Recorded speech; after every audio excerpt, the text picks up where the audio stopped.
Morning, everybody. Just wanted to show you the view from my backyard. It's snowing out here and looks really pretty. We actually have a real snow day. So I'm going to start here by directing you to your packet. And I'm looking at the 5th page. The title is called Trig Identities, and today we're going to basically try to simplify trig identities. So you're going to have that identity sheet handy that we looked at in the last video, and what we're going to do is just basically see if we can simplify to as few terms as possible. So we're going to start here with cosine of theta, tangent of theta, and what we know about tangent of theta is that it's equal to the sine of theta over the cosine of theta. So we're going to basically rewrite this part of it as the sine of theta divided by the cosine of theta. Now, one of the things that we can notice here is that this is like cosine of theta over 1. So we can cancel out the two cosine of thetas, and what we're left with here is just the sine of theta. And we want to try to work in a vertical format if possible. Let's take a look at the second one. So the second one is cosecant theta times cosine of theta times the tangent of theta. So this is one of our reciprocal identities. We can take the cosecant of theta and change it into 1 divided by the sine of theta.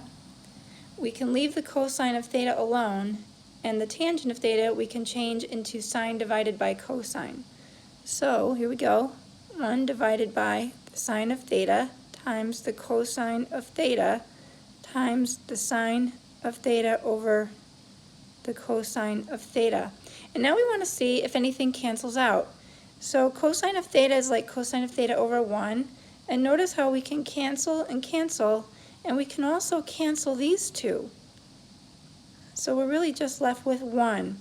Now we always want to try and work in a vertical format. Horizontally, sometimes things get a little bit tricky. We try to work vertically. So now let's go to question number 3 here. We have cosine squared theta times secant of theta times the cosecant of theta. So I'm going to write my cosine squared of theta, and I'm going to change secant of theta into 1 divided by cosine of theta, and I'm going to change the cosecant into 1 divided by the sine of theta.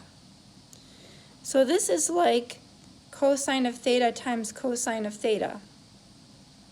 So I know that, I guess I'll write it out here, cosine of theta